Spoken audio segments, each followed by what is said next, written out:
سيئات أعمالنا من يهده الله فلا مضل له ومن يضلل فلا هادي له رضيت بالله ربا وبالإسلام دين Nabi Muhammad Nabi wa Rasulah Rabbi zidna ilman warzuqna fahman. Baik, alhamdulillah rabbil alamin. Jumpa lagi kita pada sesi keberapa nih? Udah 10 kayaknya ya. Cukup 9 apa ya kalau tidak salah. Sesi ke-9 dari eh, pembahasan mengenai kitab Zadul Ma'ad ya. Jadi sudah cukup cukup jauh juga. Alhamdulillah, semoga masih tetap istiqomah ya mengulik-ngulik kitab sejarah ini. Ada pertanyaan dari yang kemarin atau ada PR apa ya kemarin? Nggak ada ya? Ada nggak PR kemarin? Ada kayaknya. Ada, tapi kayaknya sudah dibahas apa ya? Yang Udah yang juga. tentang eh, me- kenapa anak Nabi yang laki-laki meninggal saat saat masih kecil. Oh iya. Sudah dibahas sedikit. Oke, dibahas. Oke. Ada yang mau nambahin nggak? Nggak ada. Atau gimana? Ya kalau seingat saya sih dua itu kan karena satu satu takut dikultuskan, satunya karena memang Nabi Nabi terakhir. Jadi biasanya Nabi anak laki-laki Nabi itu biasanya akan menjadi Nabi. Ya, itulah sebetulnya kesimpulannya apa namanya para para ulama ya. Walaupun Hmm. tidak ada dalil yang apa artinya langsung dari Nabi SAW bahwa seperti itu. Ya.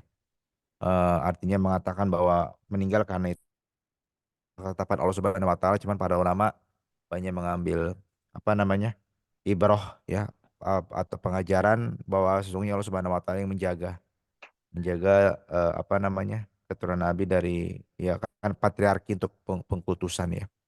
Jadi makanya yang laki-laki meninggal. Tapi bukan berarti bahwa keturunan Nabi SAW terputus, tidak. Karena keturunan Nabi SAW itu yang sampai yang ada sampai sekarang ini adalah berasal dari Sayyidati Fatimah ya Az-Zahra, ya, ya, yang menikah dengan Ali bin Abi Thalib ya kemudian memiliki Hasan dan Husain. Nah, dari Hasan dan Husain inilah kita menjumpai para habaib ya yang baik yang ada di Indonesia atau di Yaman atau di Mekah atau di Mesir yang bertebaran di seluruh dunia. Oke, kita lagi masuk kalau gitu kepada pembahasan berikutnya. Saya share screen. Nah, kita ringan-ringan saja lah pembahasannya hari ini.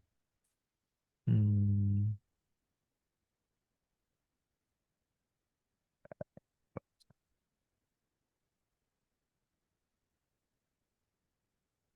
baik,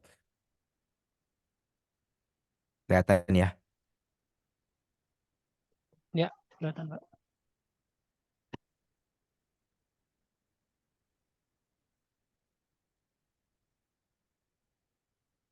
Saya coba jalan. Nah, baik, sekarang masuk kepada pembahasan berikutnya yaitu eh, kita masuk kepada bab yang berkaitan mengenai kemarin sudah mengenai keluarga beliau gitu ya, mengenai anak-anak beliau dan istri beliau. Kemudian juga ada mengenai sedikit mengenai apa hamba sahaya beliau. Nah, sekarang kita masuk kepada berikutnya yaitu adalah yang berkaitan dengan pelayan dan juru tulis beliau. Jadi walaupun baginda Nabi ini bukanlah seorang yang memiliki kalau kita katakan kekayaan harta yang melimpah, tetapi beliau juga sebetulnya para sahabat itu banyak yang berkhidmat kepada beliau untuk membantu menguruskan keperluan sehari-hari beliau. Ya, jadi beliau juga memiliki pelayan, penjaga, pengawal dan segala dan sebagainya. Ya, tapi tentunya mereka ini tidak digaji oleh baginda Nabi SAW, tapi para sahabat ini dengan senang hati untuk membantu baginda Nabi dan menyiapkan keperluan keperluan sehari-hari beliau. Ya, di antara pelayan dan juru tulis, jadi pelayan beliau ini adalah yang sering membantu beliau menyiapkan keperluan sehari-hari dan juga membantu beliau mengurus keperluan rumah yang bisa kita apa namanya yang banyak ditulis oleh para ulama ya secara keterangan-keterangan yang sahih. Pertama adalah Anas bin Malik. Ya, ya. Anas bin Malik ini sangat unik karena Anas bin Malik ini waktu itu masih ya katakanlah kecil gitu sampai remaja. Jadi beliau ini adalah anak yang suka main di tempatnya Nabi baginda Nabi SAW di rumahnya. Makanya kita banyak sekali melihat apa mendengar bahwa Anas bin Malik ini banyak meriwayatkan hadis dari baginda Nabi karena dia hakikatnya sering bersama Nabi baginda Nabi SAW sejak kecil gitu dan Anas bin Malik ini termasuk salah seorang sahabat yang diberikan oleh Allah Subhanahu wa taala umur yang panjang. Kalau tidak salah sampai 99 tahun. Wallahu alam. Sehingga dia banyak beliau ini banyak meriwayatkan hadis-hadis yang para sahabat besar tidak tahu gitu ya. Jadi Anas bin Malik ini bertugas untuk mengurusi berbagai keperluan beliau karena ya namanya anak kecil kan di rumah kan suka disuruh-suruh mungkin yang ngebantuin ini ngebantuin itu gitu. Jadi banyak mengurus membantu beliau dalam menyelesaikan keperluan-keperluan yang ada di rumah gitu. Ya kita jangan bayangkan bahwa sahabat itu adalah ya apa namanya selalu bersama-sama baginda gitu. Jadi misalnya kalau Baginda pergi ke masjid, rame-rame sahabat ngumpul semua ikut ke masjid gitu. Kalau Baginda pulang, sahabat-sahabat pada balik-balik semua ke rumah atau ngeriung di rumah Baginda Nabi SAW. Enggak gitu. Tapi para sahabat tuh ya dengan kesibukan masing-masing gitu. Makanya sahabat-sahabat yang banyak meriwayatkan hadis itu seperti Abu Hurairah, seperti Anas bin Malik itu adalah sahabat-sahabat yang memang sehari-harinya sering bersama Baginda Nabi SAW tidak punya kerjaan lain lah ibaratnya. Ya. Kalau Anas bin Malik ini memang jelas karena beliau waktu itu masih kecil gitu kan. Sehingga tentunya tidak punya pekerjaan dan tidak punya hal-hal yang urgent gitu kan. Sehingga beliau banyak melihat bagaimana baginda kesehariannya, bagaimana baginda makan, tidur dan sebagainya. Jadi yang pertama Anas bin Malik, kemudian yang kedua adalah Abdullah bin Mas'ud ya. Ia bertugas untuk mengurus sandal dan siwak beliau. Jadi beliau ini Abdullah bin Mas'ud ini adalah seorang yang Masya Allah, baginda Nabi ini memuji beliau sebagai seorang yang kalau kita mau mengambil bacaan Al-Quran, kita ambil dari salah seorang dari empat gitu. Nah, yang paling pertama itu adalah Abdullah bin Mas'ud. Ya. Ya, kalau kita diberikan gelar oleh para sahabat sebagai ketuanya para qori atau pembaca Al-Quran baginda Nabi Muhammad SAW. Nah, Abdullah bin Mas'ud ini juga memiliki tugas untuk mengurus sandal dan siwak beliau. Siwak tuh untuk berapa? Sikat gigi ya, untuk membersihkan gigi. Dari kayu siwak apa pohon pohon apa tuh namanya ya yang panjang-panjang kalau pergi ke Mekah tuh bisa didapat itu ya kayu siwak itu bisa dipakai uh, untuk membersihkan gigi sekarang juga kita banyak tengok pasta gigi juga ya yang juga kalau yang tradisional kan pasta giginya pakai mint sekarang ada juga pasta gigi yang rasa siwak supaya didekatkan dengan khasiat kayu siwak itu. Tapi sejauh mana kawan tetikannya, wallahu alam. Saya nyoba tapi rasanya berbeda dengan siwak asli. Kemudian yang ketiga itu adalah Uqbah bin Amir. Nah, ini yang bertugas mengurus bagol dan menuntun dalam perjalanan. Bagol ini sejenis keledai ya. Bukan kedelai. Kedelai itu kacang ya. Keledai itu semacam hewan tunggangan yang biasa dibawa untuk membawa barang-barang atau membawa orang gitu. Nah, jadi baginda Nabi SAW punya keledai dan punya bagol. Nah, itu diurus oleh Uqbah bin Amir. Kalau pergi bepergian, maka Uqbah bin Amir ini yang menyiapkan bagolnya dan juga yang menuntun bagolnya dalam perjalanan. Jadi nggak baginda Nabi yang bawa gitu kan, tapi dituntun oleh Uqbah bin Amir. Kemudian ada lagi adalah Asla bin Syarik. Eh, nggak tahu benar apa enggak namanya Asla bin Syarik ini. Kayaknya, bentar saya tengok.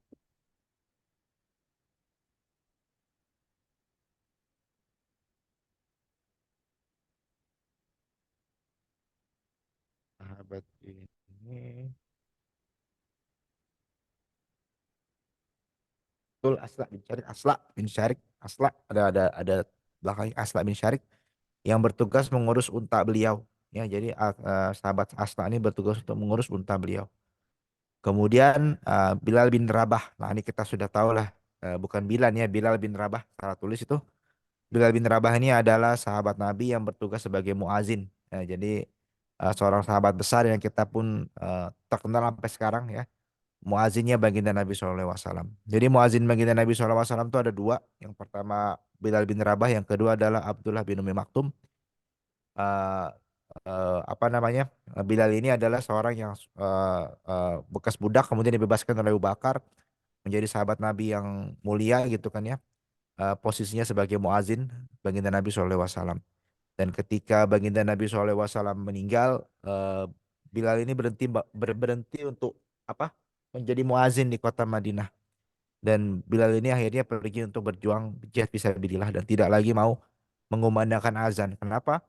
Karena eh, karena Bilal ini sangat mencintai Nabi SAW. Jadi ketika sampai pada lafaz azan asyhadu anna Muhammadar Rasulullah itu beliau tidak bisa menahan nangisnya gitu kan.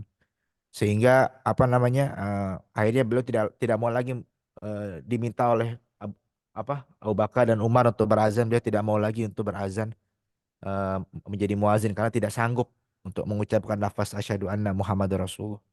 Ya saking cintanya dengan beliau gitu kan, dengan baginda, maka apa namanya eh beliau tidak sanggup. Nah, pernah ada kisah satu satu kisah gitu ya. Ketika itu Bilal pergi kan singkat cerita saat itu Bilal memutuskan untuk pergi berjihad fisabilillah gitu kan. Ya. Kemudian saat itu akhirnya pada satu ketika sudah setelah bertahun-tahun berjihad fisabilillah gitu kan. Kemudian beliau kembali ke kota Madinah gitu kan, kembali ke kota Madinah. Dan habis itu diminta oleh sahabat di sana untuk berazan gitu kan. Terakhir kalinya lah, berazan terakhir kalinya. Akhirnya beliau menyanggupi gitu kan. Beliau berazan di masjid apa namanya? Di Masjid Nabawi gitu kan. Nah, saat itu tuh luar biasa gitu kan. Karena para penduduk Madinah tuh satu mendengar suara yang mereka tidak lagi pernah mendengar suara tersebut sejak wafatnya baginda Nabi SAW. Jadi ketika Bilal memulai azannya, eh, para penduduk Madinah itu banyak yang menangis teringat apa namanya masa-masa indah bersama baginda Nabi Muhammad SAW gitu kan. Dan begitu juga Bilal gitu kan menangis gitu ketika sampai pada lafaz asyhadu anna Muhammadar Rasulullah gitu kan. Ya jadi itu terakhirnya beliau berazan di kota Madinah karena tidak kuat lagi gitu kan. Seperti itu. Dan mungkin kita juga akan menangis ketika kita berada pada situasi seperti itu gitu. Bagaimana kenangan memori-memori itu kan indah. Kalau para sahabat kan dulu tinggal bersama baginda Nabi ketika itu kita melihat bahwa para penduduk Madinah dan para sahabat yang ada di sana itu sangat mencintai baginda Nabi gitu. Bahwa masa-masa ketika baginda Nabi Muhammad ada itu adalah masa-masa paling indah bagi mereka. Ya walaupun saat itu Islam tidak menyebar luas di luar Jazirah Arab, tapi mereka merasa bahwa itu adalah masa yang paling mulia karena adanya kehadiran sang makhluk yang paling mulia di dunia ini itu baginda Muhammad SAW. Kemudian yang keenam adalah Aiman bin Ubaid dan ibunya. Ya, ibunya bernama Ummu Aiman. Ya, dalam bahasa Arab Ummu ini kan ibu gitu kan. Jadi ibu Aiman dan Aiman gitu. Seperti itulah. Nah, ini adalah Aiman dan ibunya ini bertugas untuk mengurus perlengkapan bersuci beliau. Ya, bersuci itu misalnya untuk batu, untuk apa namanya membersihkan apa dari hadas gitu besar atau kecil gitu kan. Jadi perlengkapan bersuci ini yang mengurus adalah Aiman Aiman bin Ubaid dan ibunya. Dan tentunya masih banyak lagi para sahabat lain yang membantu baginda Nabi SAW, tapi yang tertulis dalam kitab Zadul Ma'ad hanyalah yang sekitar 6-7 ini. Gitu ya. Nah, sekarang kita beralih kepada juru tulis. Nah, jadi juru tulis baginda Nabi Muhammad SAW sangat banyak ya, seperti kita lihat ini. Nah, jadi karena baginda Nabi SAW itu tidak bisa membaca dan menulis ya, ummi. Ya, itu yang disebutkan dalam Al-Quran. Dan para ulama itu berbeda pendapat. Apakah ada yang mengatakan bahwa eh, itu hanya pada masa awal-awal kenabian saja. Nanti menjelang wafatnya beliau sudah bisa membaca dan menulis. Tetapi yang lebih kuat adalah pandangan yang mana bahwa beliau tidak bisa membaca dan menulis sampai sampai beliau wafat. Oleh karena itu beliau selalu ditemani oleh namanya juru tulis. Ya, juru tulisnya selalu ada di samping beliau. Kenapa ada juru tulis jika nanti turun wahyu ya dari Allah Subhanahu wa taala, maka beliau memastikan bahwa wahyu itu tertulis juga. Jadinya artinya beliau akan membacakan dan mengajarkan kepada sahabat yang ada di sana dan memastikan bahwa para penulis-penulis juru-juru tulis itu juga menulis apa namanya eh menulis ayat yang turun tersebut. Karena beliau juga akan memberikan keterangan ini letakkan di surat ini setelah ayat ini gitu. Jadi beliau juga memberikan informasi di mana meletakkan wahyu yang turun itu. Gitu ya. Nah, jadi perlu gitu kan adanya juru tulis supaya untuk memastikan bahwa Al-Quran itu juga ada backupnya. Jadi tidak hanya terekod dari sisi hafalan tetapi juga terekord dari sisi manuskrip atau tulisan, ya. Jadi ada banyak nih terkenal, ada Abu Bakar, ya kan, sahabat Nabi yang besar, kemudian Umar bin Khattab, kemudian ada Utsman bin Affan, kemudian ada Ali bin Abi Thalib. Ini sahabat-sahabat besar semua ya. Kemudian Az-Zubair bin Awam, ya.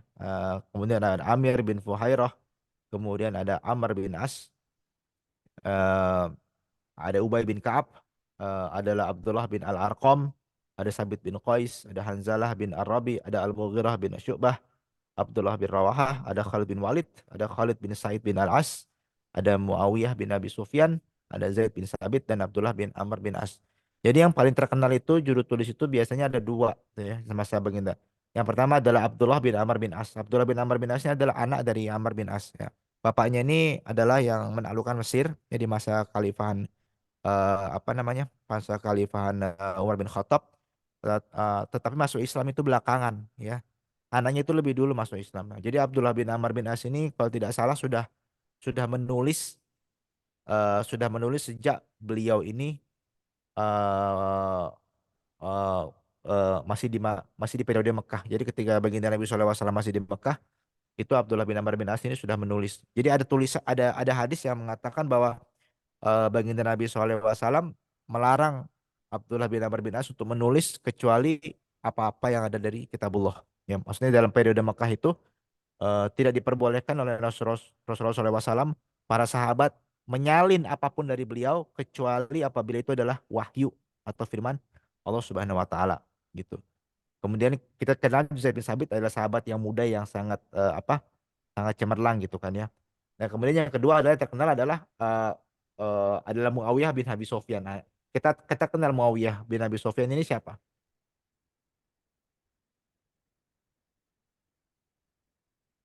Ada yang tahu? Keturunannya Abu Sofyan bukan? Ya, iya itu kan ada binnya tuh. Iya, ya dari Maksud Hindun itu bukan? ya maksudnya adalah terkenal karena apa gitu. Ya tadi sudah Oh, saya bilang karena penulis gitu kan. Ayo, dinasti itu bukan, Pak? dinasti apa? Dinasti yang luas lupa. Ayo, Dinasti Muawiyah. dinasti Muawiyah. Generasi Iya, pertama, Khalifah pertama. Umayyah. Dinasti Muawiyah, dinasti Umayyah. Ya, ya, Umayyah. Ya, jadi memang jadi Muawiyah itu menjadi khalifah setelah Khalifah Ali ya. Saat itu terjadi fitnah besar di antara para sahabat gitu kan.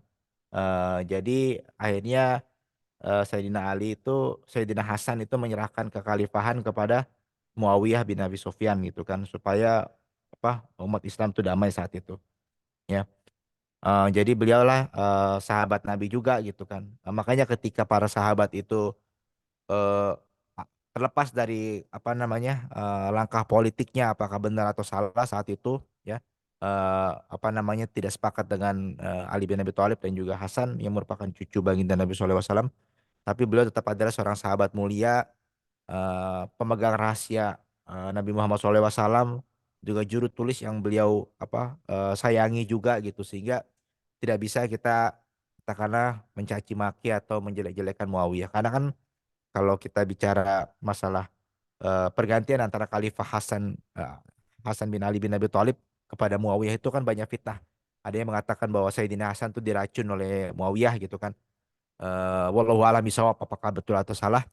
Yang pasti kita Ahlussunnah wal Jamaah ini harus menjaga bahwa jangan sampai kita ada mencaci maki salah seorang sahabat juga gitu. Apa yang terjadi di antara mereka itu biarlah Allah Subhanahu wa taala yang menghakiminya dan membangkitkan mereka dengan niat masing-masing gitu kan. Itu yang kita bisa yang bisa ini. Karena kalau yang apa puak-puak atau kelompok-kelompok Syiah itu banyak mencaci maki para sahabat gitu kan. Termasuk apalagi yang paling dibenci adalah Muawiyah yang dikarenakan difitnah Muawiyah ini katanya membunuh Sayyidina Hasan bin Ali bin Abi Thalib ya, yang merupakan cucu baginda Nabi SAW. Tapi itu belum ada keterangan yang sahih yang menerangkan seperti itu gitu. Dan juga bukan membela Muawiyah, tapi juga memang tidak ada lagi dikatakan tidak ada lagi juga alasan dalil kenapa Muawiyah memelukkan itu karena juga celahkan kekuasaan gitu. Jadi sehingga tidak perlu lagi sebetulnya gitu untuk seperti itu ya. Jadi tidak ada motif lah sebetulnya untuk melakukan hal tersebut. Cuman ya memang namanya puak-puak Syiah tuh kelompok-kelompok Syiah suka menebarkan kebencian kepada Muawiyah yang kita Ahlussunnah wal Jamaah ini harus meyakini bahwa semua sahabat ini adalah terpercaya, semua sahabat ini adalah orang-orang yang Allah Subhanahu wa taala sudah radhiyallahu anhum wa radu an. Yang Allah Subhanahu wa taala sudah ridho kepada mereka dan mereka pun ridho kepada Allah Subhanahu wa taala. Ya, jadi tidak mungkin Rasulullah menyerahkan kepercayaan apa eh eh, eh, apa namanya artifak-artifak atau catatan-catatannya yang penting-penting kepada Muawiyah bin Abi Sufyan apabila tentunya Rasulullah tidak mengetahui bahwa ia adalah orang yang pandai dan orang yang cakap ya gitu dalam memimpin. Ya pernah ada orang yang mengatakan gitu kan, yang lebih pantas mana ketika eh, memimpin apakah Abu Bakar gitu kan atau Muawiyah gitu. Kalau tidak salah Abu Bakar perbandingannya. Kemudian ada yang mengatakan bahwa dari sisi amalan itu adalah yang paling pantas adalah Abu Bakar, paling paling manusia paling mulia ya setelah baginda Nabi SAW. Tapi dari sisi keahlian memimpin, Muawiyah itu sebetulnya lebih ahli memimpin dibanding Abu Bakar. Itu kata sebagian sahabat yang lain yang mencoba untuk objektif gitu menilai gitu kan ya. Nah, itu jadi ini adalah daftar-daftar para sahabat yang sebagian ada yang syahid ketika dalam peperangan, masih seperti Abdullah bin Rawaha ini adalah syahid dalam perang Mu'tah, itu kan ya. Kemudian Zaid bin Sabit adalah seorang pemuda yang membantu Khalifah Abu Bakar dan Umar bin Khattab dan Utsman bin Affan dalam mengumpulkan Al-Quran dan menulis Al-Quran lagi gitu. Khalid bin Walid adalah seorang sahabat yang mana dia adalah diberi gelar oleh baginda Nabi sebagai pedang Allah yang terhunus ya. Tidak pernah kalah dalam peperangan apapun juga, eh, walaupun bahkan sebelum dia masuk dalam Islam dia pun tidak pernah kalah perangnya. Jadi ketika itu perang Uhud itu Khalid bin Walid belum Islam. Nah, Khalid bin Walid itulah yang memimpin pasukan berkuda gitu, yang akhirnya mengepung tentara Muslim yang pasukan panah yang turun dari Bukit Uhud. Ya. Jadi bahkan Khalid pun ketika masih dalam kekafiran pun perang pun menang gitu. Jadi memang perang yang dipimpin oleh Khalid sampai Khalid ini meninggal itu tidak pernah ada yang kalah. Ya. Itulah karenanya kata Allah, baginda Nabi memberi gelar pedang pedang Allah yang terhunus, dan itu sehingga beliau itu pun juga tidak syahid dalam medan perang, karena bagaimana mungkin beliau bisa syahid di medan perang, sedangkan beliau adalah pedang Allah gitu kan. Karena kalau misalnya beliau syahid tentunya pedang pedang Allah akan putus, makanya pedang Allah itu tidak pernah putus dalam peperangan karena gelarnya pedang pedang Allah yang terhunus, makanya beliau mati dalam keadaan sakit gitu ya, dalam di atas tempat tidur. Padahal beliau mendambakan sekali untuk mati syahid di medan perang gitu. Sampai beliau sudah bersedih, beliau mengatakan bahwa di saat-saat sakratul maut, dalam tidak ada bagian tubuhku nih yang tidak kena tusukan tombak dan tidak kena sabetan pedang gitu, tapi aku mati di atas eh, apa eh, mati di atas tempat tidur seperti orang terhina gitu kan ya. Ya karena gelar tadi lah gitu kan, gak mungkin kalau beliau syahid berarti kan pedang Allah jatuh di medan perang, tidak bisa gitu. Jadi para ulama berpendapat bahwa itulah kenapa beliau akhirnya ditakdirkan mati dalam kondisi sakit ya, bukan dalam kondisi berperang. Nah, ini sebagian juga ada para para penghafal para ahli-ahli Al-Qur'an seperti Al-Mughirah bin Syu'bah yang diutus pergi ke ke negeri Syam gitu kan ya. Kemudian untuk mengajar Al-Qur'an, kemudian juga adalah siapa? Ubay bin Ka'ab yang juga merupakan salah seorang dari 4 yang baginda Nabi SAW tetapkan sebagai ahli Al-Qur'an. Oke, kalau gitu kita next. Nah, sekarang kita berbicara mengenai surat-surat beliau kepada kaum muslimin. Nah, jadi sepanjang baginda Nabi SAW hidup itu, beliau juga sering menulis surat-surat kepada kaum muslimin yang letaknya eh, kaum muslimin yang tinggal jauh dari Madinah. Ya, jadi beliau menulis surat yang dibacakan gitu kan kepada seorang sahabat, kemudian sahabat itu menyalinnya apa yang disampaikan oleh beliau, kemudian diberikan kepada sahabat lain untuk disampaikan kepada kaum muslimin yang tinggal di tempat yang jauh. Yang pertama adalah tentang sodakoh zakat. Jadi surat ini disimpan oleh Sayyidina Abu Bakar, kemudian disalin juga oleh Abu Bakar untuk diberikan kepada Anas bin Malik saat ia memberangkatkannya ke Bahrain. Jadi saat itu Abu Bakar memberangkatkan Anas bin Malik ke Bahrain dengan dan juga dibekali dengan apa surat mengenai tentang kaidah sedekah dan zakat. Sehingga nantinya informasi ini surat ini dipakai menjadi panduan mayoritas ulama dalam pedoman beramal dan bersedekah dan berzakat, ya.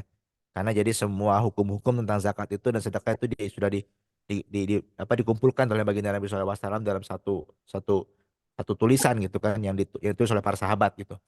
Jadi dinarasikan kemudian ditulis, ya, dijadikan sebagai panduan. Jadi kayak intisari lah kalau kita nyalin nyalin satu konten satu buku gitu meringkasnya, maka baginda Nabi juga seperti itu. Sebuah poin-poin penting mengenai sedekah dan zakat beliau beliau bacakan gitu kan kepada sahabat. Kemudian para sahabat menulisnya dan menjadi sebuah surat-surat gitu kan. Kemudian yang kedua adalah surat baginda Nabi SAW kepada penduduk Yaman. Dan ini khusus, ya, penduduk Yaman ini khusus, ya. Ya, surat yang diriwayatkan oleh Abu Bakar bin Amr bin Hazm dari ayahnya dari kakeknya. Demikian pula diriwayatkan oleh Al-Hakim, ya, Musnadnya Al-Hakim dari Al-Mustadraknya, dan juga An-Nasai juga. Jadi ini adalah para ulama-ulama hadis. Sementara itu Abu Daud meriwayatkannya dengan kandungan yang mursal. Mursal itu terputus, ya. Nah, surat ini adalah surat yang mulia yang berisi kandungan fikih.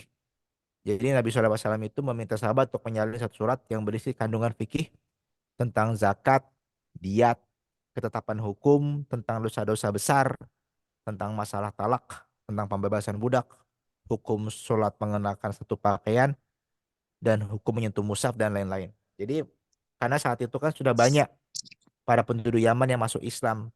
Oleh karenanya diperlukan adanya suatu panduan agar para penduduk Yaman tersebut bisa melakukan muamalah dengan betul, ya, tentang fikih, bagaimana bersuci, bagaimana makan dan sebagainya, tentang zakat, tentang diat, dan juga tentang masalah dosa-dosa besar yang mengeluarkan seorang dari Islam, tentang masalah menikah dengan talak atau bercerai, tentang masalah budak, ya, tentang sholat, bagaimana pakaiannya dan segala dan sebagainya. Nah, surat ini memang khusus, ya, yang ditulis kepada penduduk Yaman. Nah, ini ada yang unik di sini adalah masalah hukum menyentuh mushaf. Nah, kalau kita tahu bahwa ini juga sebenarnya unik dikarenakan sebetulnya saat itu kan Al-Quran itu belum belum ter apa ya belum kita katakan masuk dalam satu mushaf, ya. Saat itu Al-Quran ketika baginda Nabi SAW masih hidup masihlah dalam bentuk hafalan. Memang ada, bukan mushaf, kita katakan suhuf lembaran-lembaran yang mana sahabat itu menulis ketika para sahabat itu mendengarkan ayat itu tersebut turun. Ya, pada saat ayat tersebut turun, baginda Nabi membacakan ayatnya, para sahabat menulis lembaran-lembaran itu. Jadi nggak dikumpul dalam satu apa ya, nggak dikumpul dalam satu bundle gitu katakanlah, karena tidak semua sahabat yang sama hadir ketika ayat tersebut turun. Jadi pasti sahabat yang lain yang hadir kemungkinan. Jadi satu sahabat mungkin punya 5 lembaran, sahabat yang lain ada 10, ada 15. Sehingga tidak ada satu seorang sahabat pun yang memang dari awal sampai eh, awal turunnya ayat sampai akhir turunnya ayat Al-Quran itu bersama Nabi gitu. Ya, jadi makanya lembaran-lembaran itu terpisah-pisah gitu. Nah ini menarik karena di sini adalah hukum menyentuh mushaf. Nah, padahal kan saat itu belum ada mushaf. Nah ini nanti silahkan saja dicari maksudnya apa gitu. Sebetulnya kalau dikatakan saat itu tidak ada mushaf juga tidak betul, karena para sahabat itu yang terutama yang hafal-hafal Quran itu mereka menyalin sendiri mushaf mereka gitu. Jadi mereka punya mushaf sendiri yang mereka salin sendiri dengan mengikuti apa yang mereka hafal dari baginda Nabi SAW. Ya. Mungkin yang dimaksudkan untuk menghitung mushaf itu adalah mushaf yang seperti itu. Tapi nanti tengoklah, kalau misalnya ada yang tertarik silahkan tengok surat baginda Nabi Muhammad SAW kepada penduduk Yaman ini kaitannya mengenai hukum menghitung mushaf apa. Karena surat ini diriwayatkan di 3 kitab hadis, ya. Kitab Hakim, Al-Hakim, Hakim, nah Abu Daud, ya. Jadi pasti ada beberapa referensi, silahkan dicari. Kemudian juga ada lagi surat kepada Bani Zuhair dan kepada Umar bin Khattab. Ini tidak jelas surat ini berkaitan mengenai apa. Eh, Dan jadi itu surat-surat yang beliau kirim kepada kaum muslimin. Nah, sekarang jadi sekembalinya beliau dari Hudaibiyah, ya perjanjian Hudaibiyah itu, beliau juga menulis surat kepada beberapa penguasa di muka bumi dan mengirimkan delegasinya kepada mereka. Beliau membuat stempel dari perak dan mengukir 3 baris tulisan. Jadi ada kayak stempel yang kayak jadi cincin gitu ya, kayak kan kita suka tengok ada stempel Rasulullah gitu kan. Itu ada stempel dari perak 3 baris. Yang pertama tulisan Muhammad di atasnya, kemudian di baris bawahnya Muhammad Rasul, bawahnya adalah Allah. Ya, jadi ada 3 tulisan saja, Muhammad, Rasul, dan Allah. Jadi dengan stempel itu beliau menyetempel surat-suratnya. Jadi surat itu kan stempel supaya kelihatan sah gitu ya. Dan memang kelihatan lebih serius gitu mengirimkannya. Jadi beliau mengirimkan 6 orang sekaligus dalam satu hari di bulan Muharram pada tahun 7 Hijriyah kepada para penguasa-penguasa di muka bumi. Kepada siapakah mereka dikirimkan? Kita masuk. Yang pertama adalah surat-surat baginda Nabi kepada para penguasa. Yang pertama adalah kepada Raja An-Najasyi. Ya, kita sudah tahu Raja An-Najasyi ini adalah di Habasyah ya. Nah, di tempat di mana para kaum muslimin pertama kali ya. Jadi yang pertama diutus adalah sahabat bernama Amr bin Umayyah Ad-Damiri. Amr ini dikirim oleh baginda Nabi SAW ke An-Najasyi. Raja An-Najasyi ini aslinya bernama Asamah bin Abiyar, yang dalam bahasa Arab artinya Atiyah, pemberian. Ya. Raja Najasyi ini walaupun beragama Kristen, ia sangat menghormati baginda Nabi SAW dan menyatakan memeluk Islam serta memberi kesaksian atas kebenaran Islam. Ketika wafat, Rasulullah SAW pun melaksanakan sholat untuknya dari Madinah, sedangkan jenazahnya di Habasyah. Nah, itu adalah pendapat sejumlah ulama seperti Al-Waqidi. Jadi ada pendapat ulama yang mengatakan bahwa Raja An-Najasyi yang dikirimkan surat itu menerima Islam dan kemudian masuk Islam. Kemudian ketika wafat Nabi SAW menyolatkan jenazahnya secara gaib dari Madinah. Itu pendapat Al-Waqidi. Namun ada juga para ulama lain yang berpendapat berbeda. Ya, mereka mengatakan bahwa kejadiannya sebenarnya tidak seperti yang dikatakan. Seperti itu ya. Karena Asamah An-Najasyi yang disolatkan Nabi itu bukanlah An-Najasyi yang dikirimkan surat oleh beliau. Jadi nampaknya ada beberapa Raja An-Najasyi. Ya, ini ulama yang lain. Jadi ada Raja An-Najasyi lain yang masuk Islam yang dikirimkan, yang tidak dikirimkan surat tapi masuk Islam, itu yang disolatkan baginda Nabi. Nah, sedangkan An-Najasyi yang dikirimi surat oleh baginda Nabi ini tidak ada keterangan apakah dia masuk Islam atau tidak. Nah, ya, jadi tidak ada keterangan yang betul, yang sahih. Nah, dan yang diyakini adalah bahwa yang disolatkan itu orang yang berbeda, walaupun namanya sama. Ya, jadi Abu Muhammad bin Hazm berkata, Ibnu Hazm, bahwa An-Najasyi yang Rasulullah telah mengutus padanya Amr bin Umayyah Ad-Damiri tidak memeluk Islam. Itu kata Ibnu Hazm. Ya, jadi para ulama berbeda pendapat mengenai siapakah si An-Najasyi yang disolatkan baginda Nabi SAW ini. Ya, jadi wallahu alam ya, kita tidak tahu. Allah Subhanahu wa taala yang tahu dan tentunya Rasulnya yang tahu. Ya.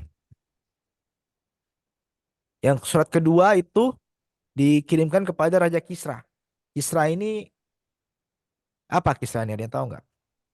Kemarin kan Najasyi sudah tahu nih, Raja Ethiopia ya, tempatnya para sahabat hijrah pertama. Kisra itu apa? Iran, Itu sekarang Iran. Persia berarti.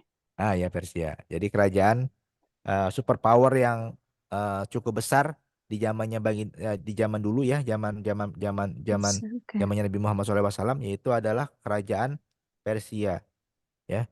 Kalau yang suka nonton film tuh ada tuh film apa namanya? Film yang bercerita mengenai ini ya. Apa? 300 ya. Yang suka yang pernah nonton apa? Perang antara Hmm. Persia dengan apa? Sparta ya. Nah, itu Persia itu kan sampai saking kuatnya negara Persia itu sampai dia menyerang ke Yunani ya. Luar biasa daerah kekuasaannya kan. Nah, jadi raja raja raja Persia itu memiliki gelar yang namanya Kisra ya. Jadi Raja Kisra. Jadi Kisra itu adalah raja dalam gelaran Raja Persia. Nah, beliau mengutus sahabat bernama Abdullah bin Huzafah As-Sahmi. Ya. Adapun nama Kisra Kisra ini aslinya adalah Abruis bin Hurmus Anushirwan. Ya.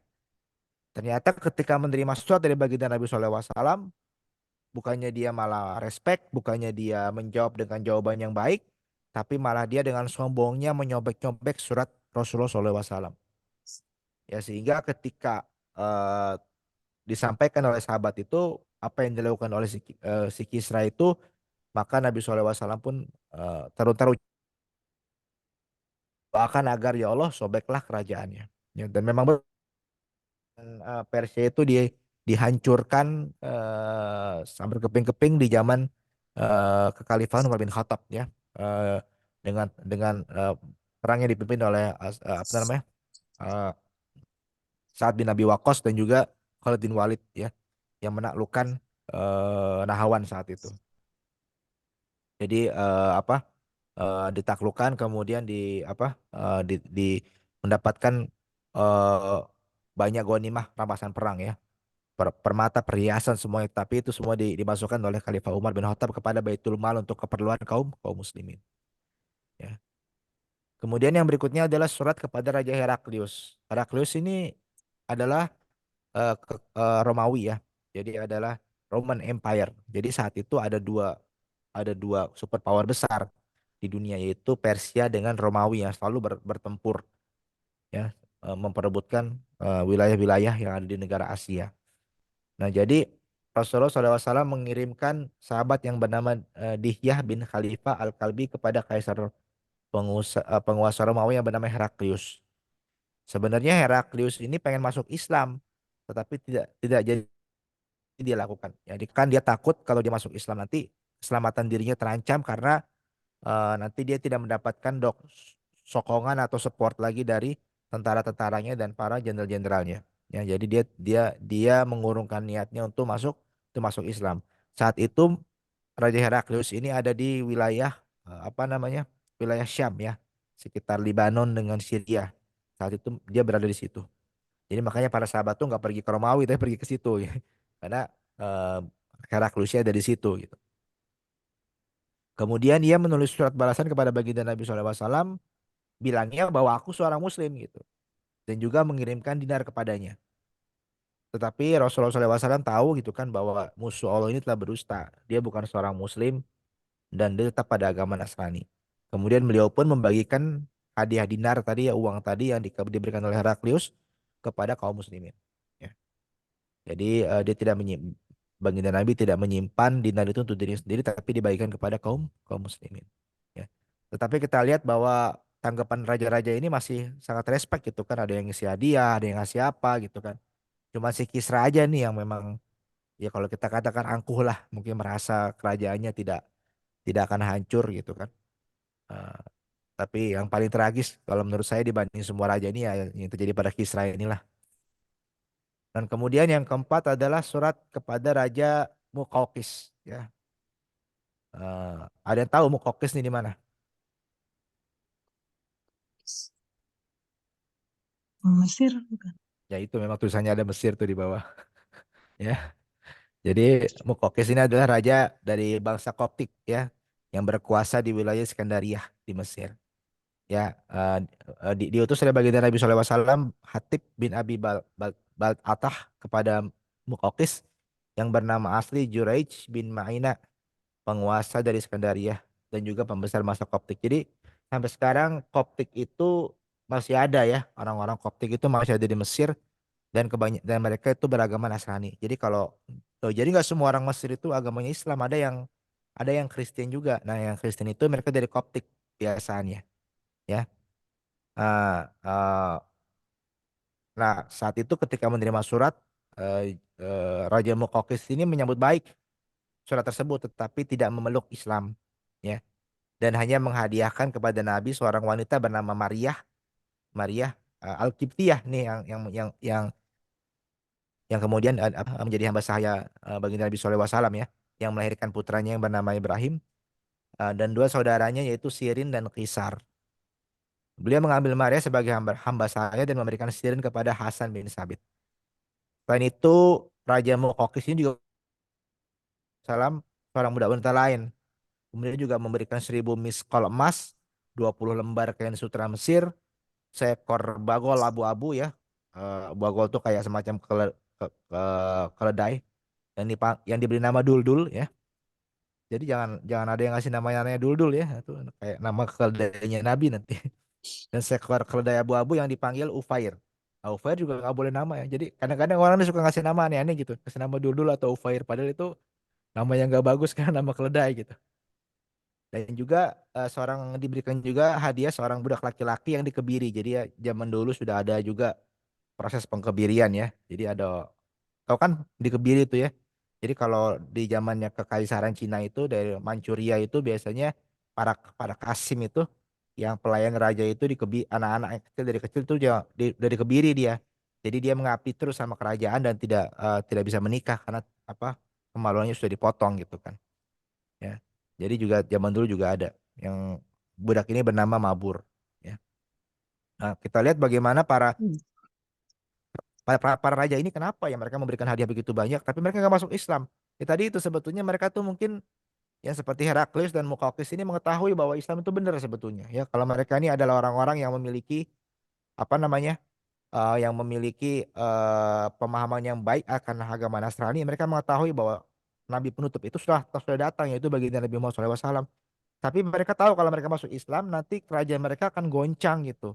Dan bisa jadi mereka bisa dikudeta dan mereka jatuh gitu. Makanya mereka banyak yang mungkin takut itu akan terjadi kepada mereka.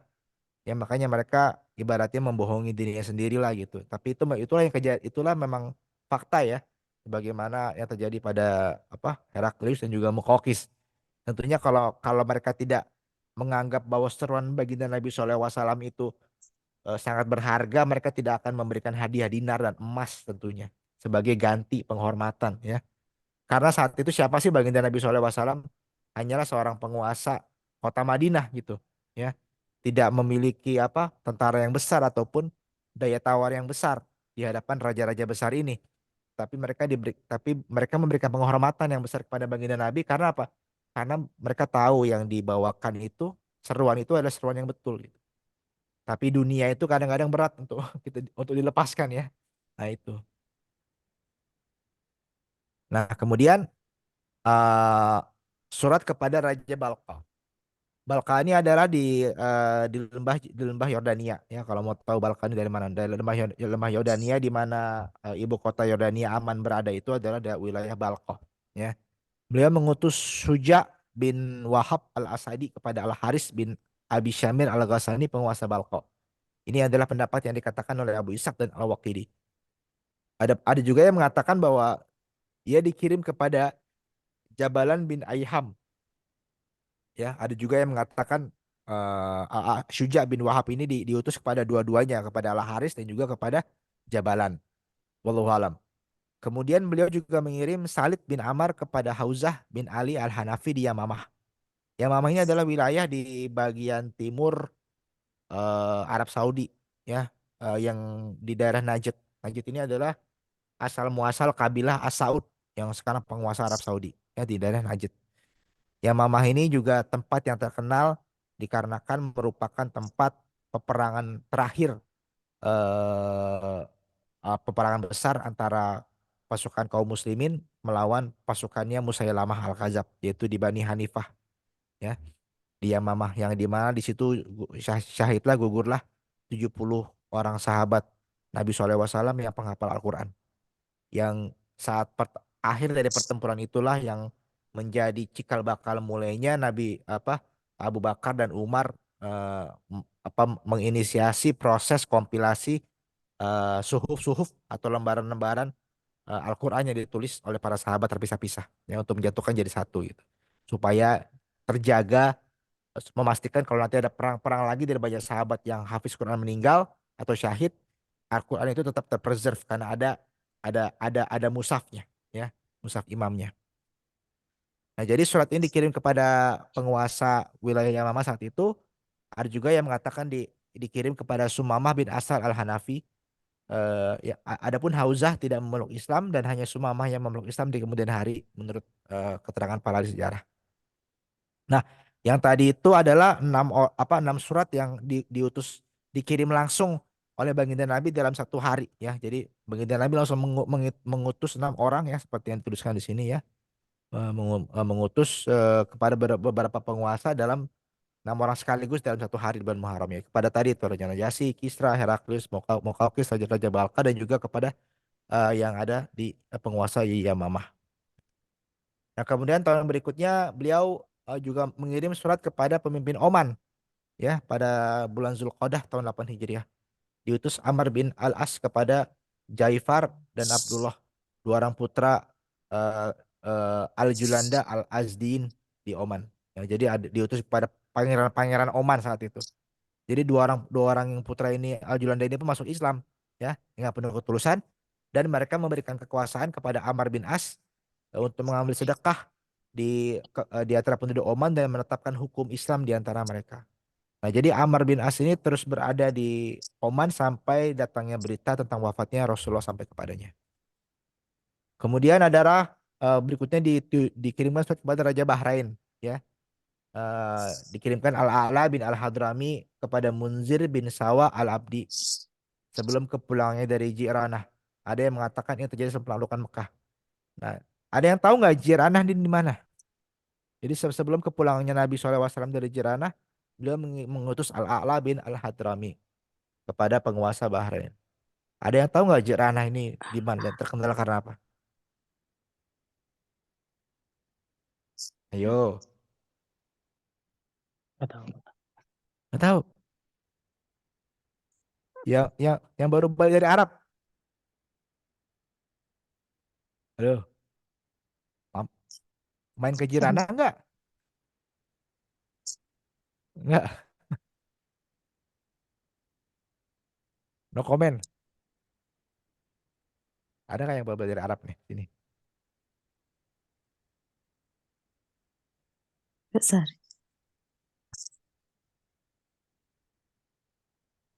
Nggak tahu. Kan poin buat itu bukan ihram, Pak. Ya, salah satu tempat untuk ihram, Masjid Jiranah terkenal tempat untuk ihram. Tapi ada lagi nggak? Kenapa gitu? Sangat terkenal sih. Ceritanya apa sih gitu? Nggak tahu. Nah, kalau nggak tahu saya kasih tahu ini tempat dulu di mana tempat ini khusus karena baginda Nabi SAW dulu ihram di situ. Sepulangnya baginda Nabi SAW dari Hunain, perang Hunainnya dari wilayah Hunain, beliau balik situ, beliau mampir ke Jiranah, kemudian beliau beli ihram dan beliau mengerjakan umroh, ya saat itu. Nah, itu makanya sangat terkenal Jiranah itu. Kalau kita bisa miqat di situ, luar biasa karena ngikut pada baginda Nabi SAW. Ya. Nah, jadi kisah dikirimnya ala bil al-Hadrami ini kepada Raja Bahrain ini eh, katanya ada simpang siuran apakah itu sepulangnya dari Jirana atau ada yang mengatakan sebelum Futul Mekah ya. Wallahu a'lam bishawab. Kemudian ada surat kepada Raja Yaman. Ya, beliau mengutus Al-Muhajir bin Abi Umayyah Al-Makhzumi kepada Al-Haris bin Abdul Qalal Al-Himyari di Yaman. Yang jawabannya dari Raja Yaman saat itu adalah masih menimbang-nimbang dulu masuk Islam atau tidak. Jadi pikir-pikir dulu kita ya saat itu ya. Dan juga ada utusan-utusan lainnya juga yang diutus kepada oleh baginda Nabi SAW ya. Seperti misalnya Nabi Muhammad mengutus Abu Musa al-Asy'ari dan Muaz bin Jabal ke Yaman ketika pulangnya dari Tabuk ya. Jadi yang menarik dalam mengutusnya Muaz bin Jabal ini adalah terjadi pada tahun 10 Hijriah. Jadi sudah mendekati wafatnya baginda Nabi SAW. Saat itu pun ada yang terkenal wasiat baginda Nabi SAW kepada Muaz bin Jabal ketika lagi naik ke kudanya dikatakan kepada baginda Nabi, wahai Muaz, bagaimanakah kau akan memberikan hukum kepada mereka nanti kalau ada perbedaan pendapat. Muaz mengatakan aku akan berhukum kepada kitabullah azza wa jalla sunnah Nabi SAW dan seterusnya gitu. Kemudian bilang baginda menitipkan juga kepada Muaz ya suatu ucapan eh, bisa jadi nanti kamu tidak akan menjumpai lagi aku setelah ini gitu. Jadi Muaz tuh kaget juga kan itu kan saat itu kan itu udah perpisahan dari baginda Nabi. Jadi emang Muaz itu ada di Yaman ketika baginda Nabi Muhammad SAW wafat. Dan Muaz bin Jabal ini adalah salah seorang sahabat di antara 4 sahabat yang Nabi SAW katakan sebagai pakarnya Al-Quran. Ya. Jadi Abdullah bin Mas'ud, Muaz bin Jabal, Ubay bin Ka'ab, dan Salim Maula Abu Uzaifah.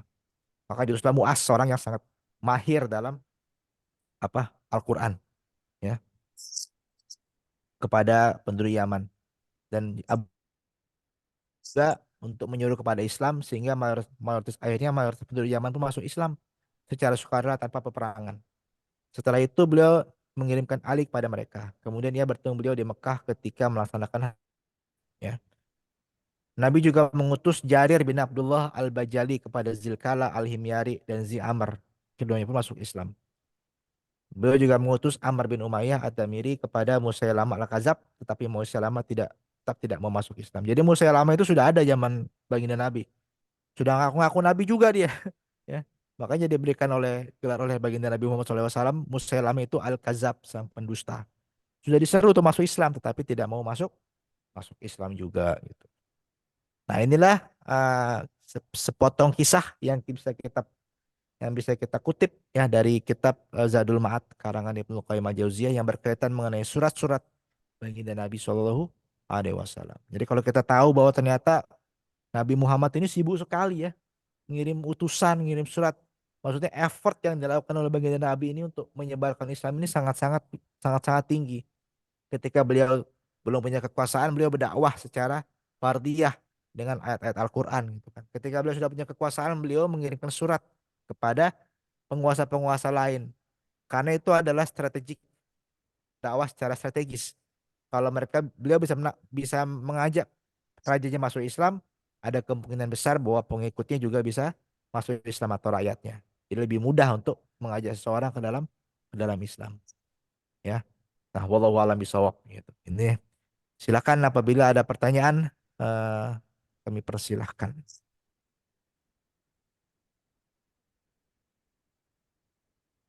Mau tanya masalah azan.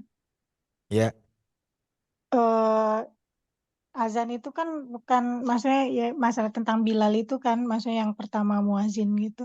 Itu hmm, bukan dari, maksudnya perintah langsung dari Allah untuk mengumandangkan azan. Itu ya, ada dari tahwil mimpi, setahu saya. Tapi mohon dikoreksi.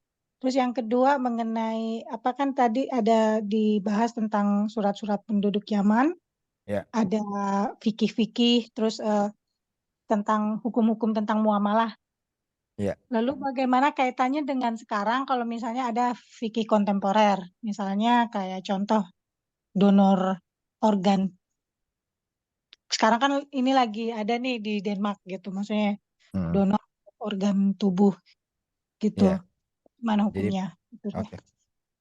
Ya, jadi kalau yang masalah azan nanti mungkin kita bahas lebih detail ketika kita masuk kepada bab azan, ya. Jadi supaya tidak ini apa namanya, tidak tidak setengah-setengah. Jadi bisa kita juga membahas mengenai apa namanya, mengenai lafaz-lafaz azan juga, gitu, ya.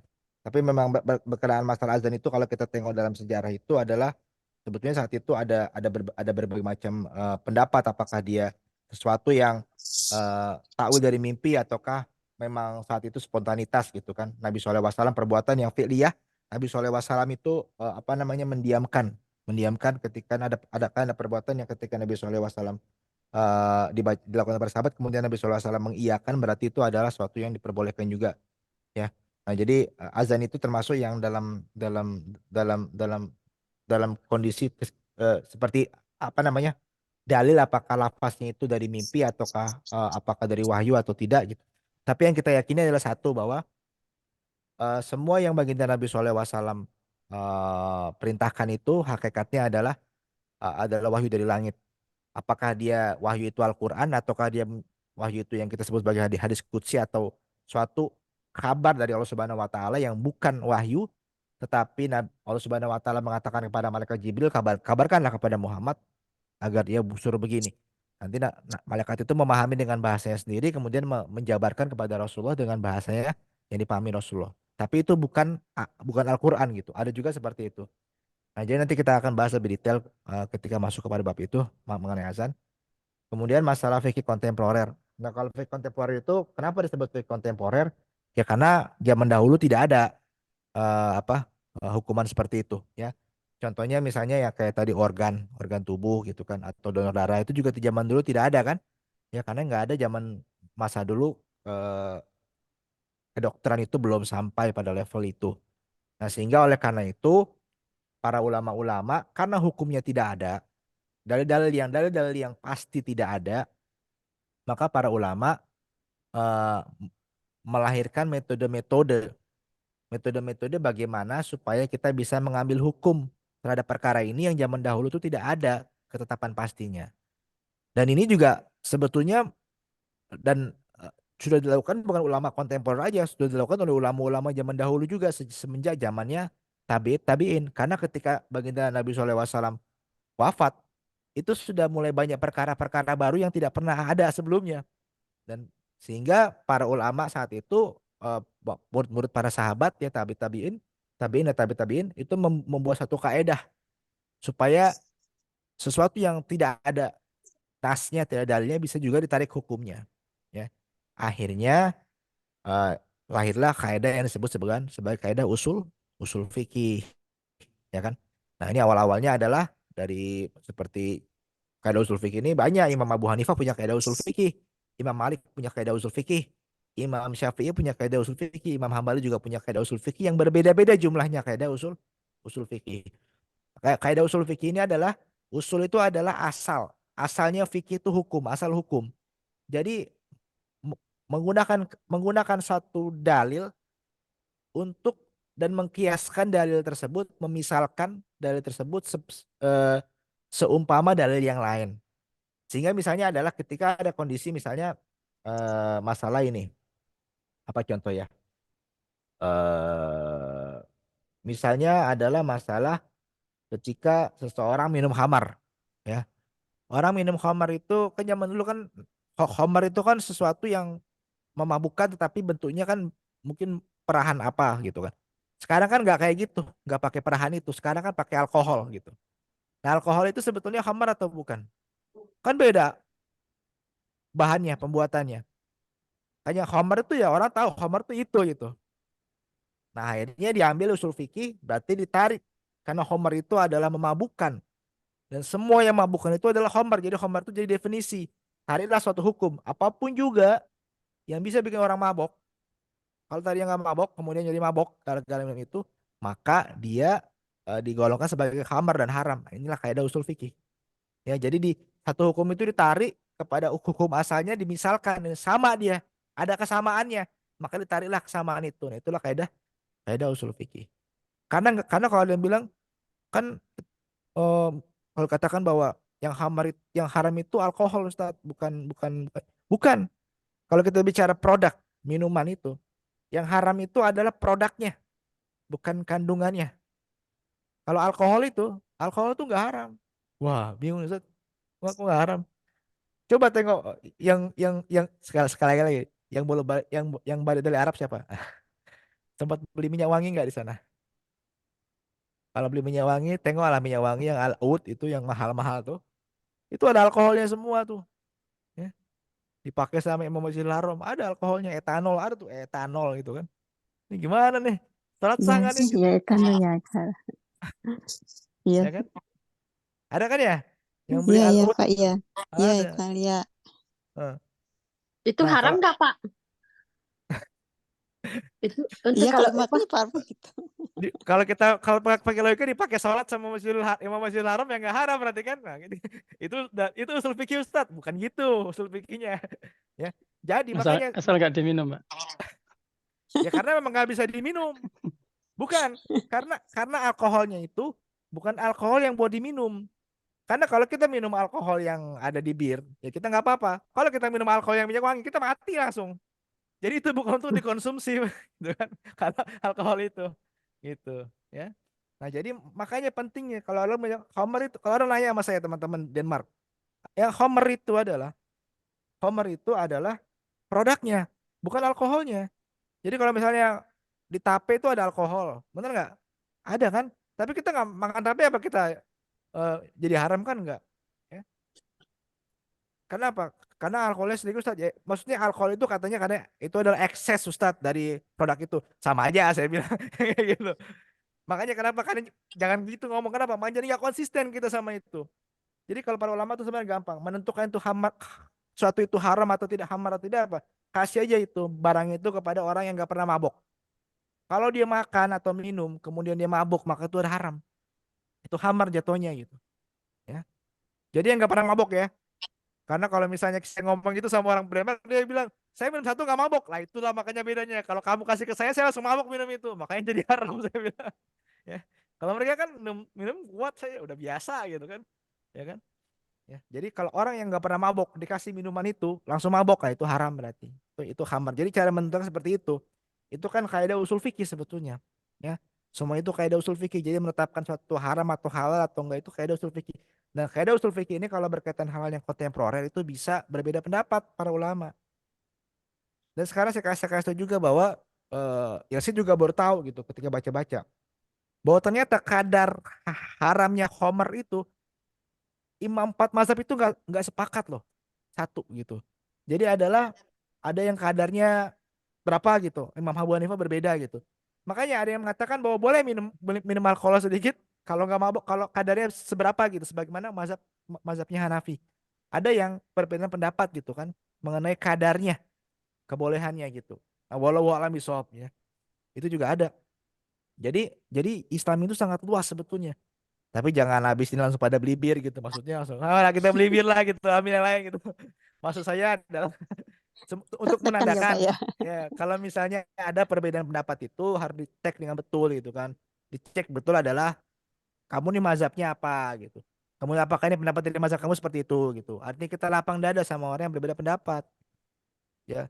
Dan inilah makanya kenapa usul fikih itu sangat susah dan nggak semua orang, nggak semua ulama besar itu zaman dahulu pun ketika ada perkara-perkara baru itu bisa.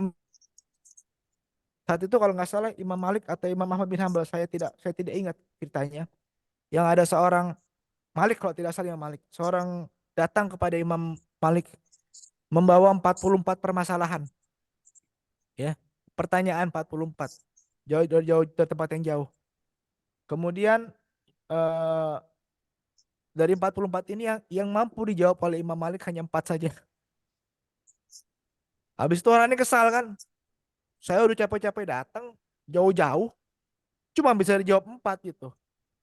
Habis itu Imam Malik menjawab, iya, nggak, memang saya bisanya menjawab 4. Kalau kamu eh, silakan aja katakan kepada orang-orang banyak nggak apa-apa bahwa Malik Malik bin Anas nggak tahu, ya, tidak tahu, tidak apa-apa dikatakan saya tidak tahu, karena mereka ini sangat hati-hati dalam menarik hukum kalau nggak tahu. Dan katanya katanya kalau mereka harus berfatwa itu ya, fatwa itu artinya ada suatu hukum yang tidak ada dalilnya. Itu seperti berada di surga dan neraka gitu, di antara pembatas ya. Jadi mereka sangat berhati-hati dalam menarik suatu fatwa. Makanya fatwa itu kalau fatwa bisa berbeda tergantung dalilnya. Dan kita berlapang dada saja gitu. Dan itu sangat susah. Sehingga tidak, orang yang cuman modal Google gitu, satu dalil segala macam itu masih jauh dari berfatwa gitu. Ya.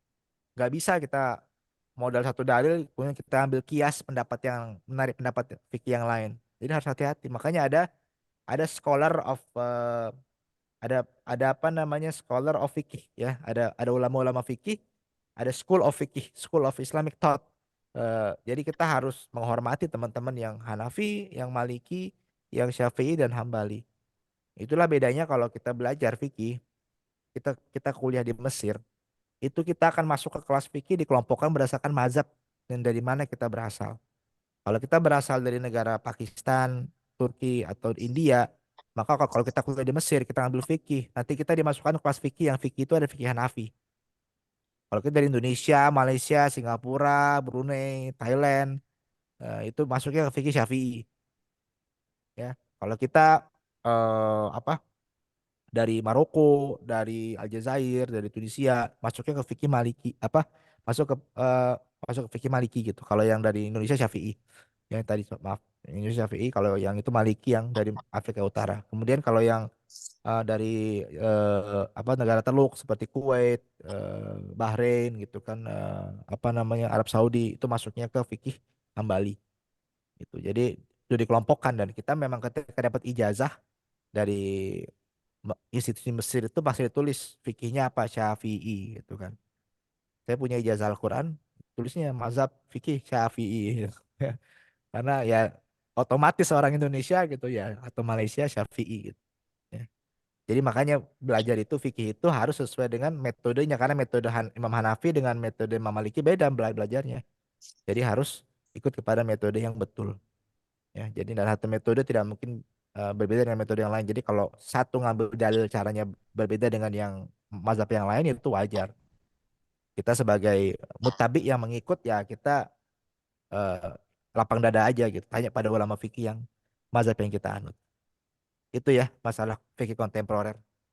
Wallahu a'lam. Pak Silakan. Anggana, Mm-mm. eh, jadi saya menarik kesimpulan, mohon dikoreksi kalau saya salah pengertian. Berarti intinya yang alkohol itu kalau dia sifatnya memabukkan berarti diharamkan. Terus terkait dengan minyak wangi yang mengandung alkohol itu berarti boleh dipakai misalnya untuk sembahyang atau ke masjid. Itu tidak diharamkan. Benar, Pak? Ya, Jadi nanti betul. suatu saat kalau saya ketemu teman sesama muslim membeli parfum dibilang ini haram, berarti saya bisa menjelaskan maksudnya begitu, Pak. Iya. Terus eh, tadi saya tuh membeli obat. Obat itu ternyata mengandung alkohol. Itu bagaimana? Kan diminum, Pak, obat batuk maksudnya. Mm. Itu pun saya baru tahu dikasih karena apotekernya itu seorang muslimah. Nah, itu gimana, Pak? Kan nggak memabukkan, tapi dia mengandung obat menyembuhkan gitu. Itu gimana, Pak? Iya, jadi nah ini kan kalau masalah obat ini agak unik gitu ya. Iya, Kayak kayak ke- bahkan ada yang lebih hebat lagi kan ada yang virus meningitis apa yang vaksin meningitis itu yang dari babi kan komponennya ada gitu yang itu iya, yang sempat rame kan malah diperbolehkan gitu karena darurat walaupun sebenarnya menurut saya nggak daruratnya masih bisa dipertanyakan ya satu tapi sebetulnya kalau masalah obat itu para ulama berbeda pendapat ya artinya tentang kemutlakan boleh nggak sih ketika obat itu ada kandungan alkohol yang memang alkohol itu memang untuk diminum gitu. Dan sebetulnya kalau obat itu kita minum banyak, kita juga bisa mabok. Bisa nggak? Kan ada larangannya obat batuk itu. Nanti jadi ngantuk kan, iya, jadi teler benar, gitu. benar. Iya kan? efek sampingnya ya. Iya, Ya kan? benar. Jadi jadi teler gitu kan. Ada gitu kan. Ya. Iya, ada, Pak. Ya, cuman memang kita pedomannya gini aja. Kalau memang itu memang tujuannya adalah memang bagian dari obat itu sendiri untuk bereaksi gitu kan. Maka ulama yang satu pendapat nggak perbolehkan nggak apa-apa karena memang tujuannya seperti itu memang supaya orang obat itu bereaksi badan itu dibuat seperti itu supaya orang itu bisa cepat sembuh gitu ya kalau nggak ada alkohol itu obatnya nggak jadilah katakanlah gitu ya ada juga yang mengatakan kalau gitu bisa juga kita menghindari obat batuk yang ada alkoholnya susah nyari obat batuk yang nggak ada alkoholnya walaupun sedikit karena dan apalagi kalau dalam di negara-negara seperti di Indonesia mungkin ada yang mencoba untuk buat gitu kan ya. Tetapi kalau di negara-negara kayak gini kebanyakan jangan kan itu. Ada yang permen itu apa? Strepsis itu juga ada Ya alkoholnya kan strepsil, sedikit. Ya, strepsil itu ya. juga. Ya. Tapi kalau kita lagi sakit tenggorokan itu kita makan itu kan yang paling efektif ya. Misalnya. Jadi kita terpaksa minum oh itu kadang dokter bilang makan itu aja gitu. Ya udah jadi kasih obatnya itu gitu mau. Jadi kita kalau kita rasa memang kita tidak ada opsi lain, ya udah nggak apa-apa kita makan itu adalah sifatnya adalah yang menyembuhkan.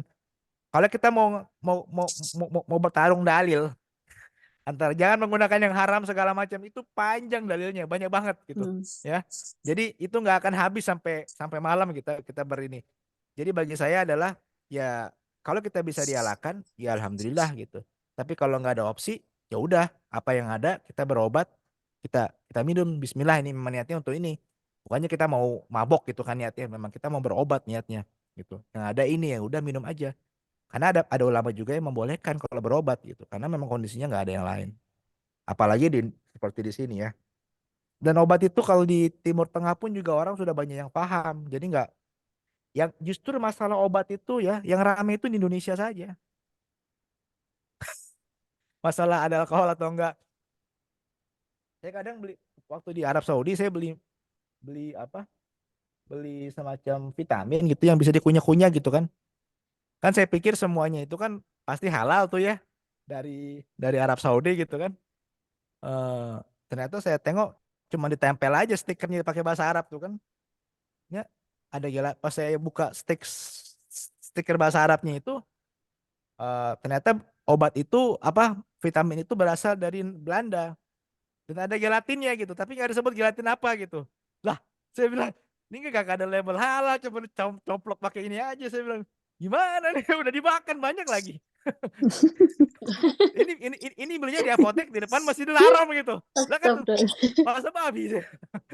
Ini kalau syubhat ya udahlah, terusin aja gitu kan, depan Masjidil Haram gitu sudah Bismillah. terlanjur. Karena nggak ada kan kan gelatinnya bukan gelatin babi. Ya udah masuk sini ya mungkin kita berbaik sangka udah dicek sama dia lah sama Pak Syekh ini gitu ya depan sini kan. Masa iya depan situ nggak halal saya bilang. Tapi kalaupun nggak halal tuh Dimutahkan. jadi memang kalau kita berpikir kita kalau kita di Indonesia tuh malah yang lebih banyak ramenya gitu. Kalau di Arab itu obat-obat aja, ada obat ya udah nih minum obat ini. Kita nggak akan nanya sama dokter, dokter ini halal atau haram, nggak ada. Minum aja langsung sudah makan. Kalau kamu mau makan makan, kalau nggak paling bilang gitu kan dokternya nanti. Oke. Ya, jadi kita nih karena dari sisi medicine ini banyak obat ini yang memang tidak bisa disertifikasi dan belum bisa disertifikasi. Makanya ada yang habatus sauda, ada yang pengobatan alternatif ya, yang gitu-gitu. Karena memang obat itu banyak yang tidak tersertifikasi dan halal haram itu tidak jelas. Bahkan walaupun tidak ada alkohol pun tidak tidak menjamin bahwa chemical itu tidak berbahaya. Karena hakikatnya kalau kita minum Neosep misalnya, kita minum 5 biji gitu, itu langsung mabok gitu. Ya, benar nggak? Itu nggak ada alkoholnya tuh, tapi langsung mabok kita. Kenapa? Ya karena kebanyakan overdosis, ya kan? Jadi sebetulnya sesuatu itu jangan kita susah kalau kita ambil ininya, ya. Kita ambil ada kandungan sedikit Ustaz langsung haram gitu. Itu berat kita ya melihat seperti itu. Karena bukan kandungan alkohol itu tapi peruntukannya sendiri produk itu untuk apa gitu. Kalau kalau kita ngambil bir gitu kan sekarang nggak ada yang bilang bir itu untuk menyembuhkan badan, nggak ada. Itu untuk mabok itu. Bahkan orang hebat pun juga tahu itu untuk mabok itu. Manfaatnya ada nggak? Nggak ada. Kenapa? Ya pengen minum aja nah. Mereka aja jujur gitu kan. Kalau ada yang bilang ini untuk obat, nah saya pengen tahu tuh kan, belum ada yang bilang ya. Ya. Mereka aja ngaku ini untuk ini gitu kan. Ya udah. Jadi Tapi gimana? terus Pak, masih ada hubungannya soalnya. Misalkan kayak morfin gitu Pak. Misalkan morfin itu seseorang ini punya sakit kronis, sedangkan dia itu memang morfin itu membantu dia gitu, membantu dia untuk meringankan rasa sakitnya. Sementara kalau puasa kayak gitu misalkan, dia sebenarnya nggak mengkonsumsi setiap hari. Kadang kalau misalkan memang itu dia nggak tahan sakitnya baru dia konsumsi. Tapi selagi dia masih bisa pakai kayak obat yang eh, ringan lainnya dia pakai gitu. Tapi kalau memang udah kuat sakitnya dia pakai morfin. Nah kayak gitu itu gimana Pak? Ya itu kasusnya darurat ya. Nah, dan saya yakin morfinnya pun juga sudah ada resep dokter. Ya, Artinya ya memang nggak boleh. resep dokter. Ya memang resep dokter. Iya, kalau jadi memang dia ngambil itu bukan inisiatif sendiri tapi sudah ada dalam proses berobat, memang nggak bisa dihindari. Ya Itu memang, jatuhnya ya. darurat. Jatuhnya darurat dan boleh, nggak apa-apa. Darurat ya. Jadi Gitu. kalau darurat nggak apa-apa. Semua yang darurat itu ya Mbak ya, jadi yang halal, yang haram jadi halal kalau kalau memang darurat. Ya karena kalau memang tidak ada lagi cara untuk itu. Karena kalau orang nggak sakit itu bisa bikin meninggal gitu kan. Kemarin itu ada kisah ya di Gaza itu yang diamputasi karena udah morfinnya sudah habis. Akhirnya dipotong kakinya nggak tahan sakitnya meninggal gitu. Ya, jadi ada seperti itu. Dan memang dalam pengobatan itu memang morfin itu memang painkiller gitu. Walaupun ada seorang ulama ya, seorang tabiin namanya Urwah kalau tidak salah seingat saya. Yang ketika itu beliau ada infeksi kakinya gitu kan. Ketika mau dipotong tuh mau dikasih morfin tidak mau gitu. Akhirnya cuma baca Al-Quran saja dipotong manual gitu kan sampai sakitnya luar biasa. Beliau pingsan 3 hari. Ya. Jadi sampai seperti itu gitu kan. Karena dia tidak mau ada barang haram masuk ke dalam badannya gitu. Tetapi sebetulnya diperbolehkan kalau memang kondisinya darurat. Jadi kalau ada resep dokter resmi memang harus minum itu ya udah minum mau gitu Oke, ya. makasih Pak. Ya. Maaf, satu lagi Pak. Hmm. Penasaran soalnya. Kembali ke kisah Bilal Pak. Ya.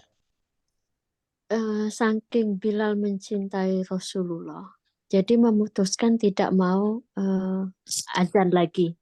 Mm-mm. Terus apa yang dilakukan Bilal setelah beliau memutuskan tidak berazan lagi?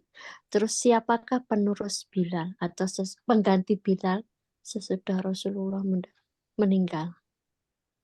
Ya, jadi kalau apa yang Bilal lakukan setelah itu Bilal pergi jihad fisabilillah. Ya, jadi Bilal ikut perang bersama ekspedisi-ekspedisi kaum yang dikirim oleh para khalifah-khalifah seperti Abu Bakar dan Umar. Bahkan disebutkan bahwa Bilal itu juga apa namanya? Bilal itu meninggal bukan di Madinah ya, di daerah Syam kalau tidak salah. Jadi beliau itu termasuk orang yang ribat atau berjaga-jaga di perbatasan ketika zaman Khalifah Umar bin Khattab kalau tidak salah. Jadi Bilal bin Rabah itu meninggal bukan di Madinah, tapi di negara yang jauh dari itu. Jadi beliau beliau berjihad fisabilillah. Itu yang beliau lakukan. Yang menjadi muazin siapa? Nah, itu saya tidak tahu ya. Tidak ada riwayat kayaknya satu orang, tapi banyak orang yang menjadi muazin saat itu gitu. Jadi tidak ada riwayat yang pasti siapa apakah ada orang istimewa yang muazin khusus gitu setelah itu tidak jelas ya. Yang sepakat saya baca belum pernah jumpa. Jadi mungkin ada beberapa orang yang menjadi muazin dalam berbagai sejarah tapi tidak disebutkan siapa namanya. Karena muazin Nabi itu cuma dua, ya, Bilal bin Rabah dan Abdullah bin Umi Maktum yang buta, ya. Abdullah bin Umi Maktum ini adalah yang Allah Subhanahu wa taala maksudkan dalam surat Abasa ya, ketika eh, baginda Nabi ditegur oleh Allah Subhanahu wa taala ketika sedang menyampaikan risalah keislaman kepada pembesar-pembesar Quraisy, kemudian Abdullah datang untuk minta petunjuk. Tapi Nabi Muhammad sebenarnya nggak kasar, cuma bermuka masam aja sedikit gitu kan. Akhirnya ditegur sama Allah Subhanahu Wa Taala. Jadi Abdullah bin Maktum ini orang buta dan ini salah seorang muazin Nabi. Jadi kalau subuh itu biasanya yang azan dua kan, kalau zaman Nabi itu. Jadi adalah yang pertama azan Bilal, habis itu adalah azannya Abdullah bin Maktum. Makanya kata kata kata Rasulullah dalam satu hadis kalau kamu lagi bulan puasa gitu ya, kalau kalau kalau kamu dengar azan Bilal, kamu masih masih boleh terus makan gitu. Tapi kalau kamu dengar azannya Abdullah bin Maktum, baru kamu berhenti makan. Jadi Bilal itu azannya pagi ngebangunin orang, ya. Abdullah itu azan yang subuhnya mulai. Karena kan beliau kan buta kan. Jadi ketika udah kelihatan mataharinya, itu tetap sama orang. Azan, ya, jadi langsung bangun gitu ya. Begitu kata sebagian ulama gitu. Ya. Jelas ya Mbak ya. Jadi tidak ada keterangan yang jelas siapa yang apakah seorang ataukah banyak orang tidak ada keterangannya. Yang pasti ada aja yang azan. Ya. Iya, jelas Pak. Ya. Terima kasih. Ada lagi?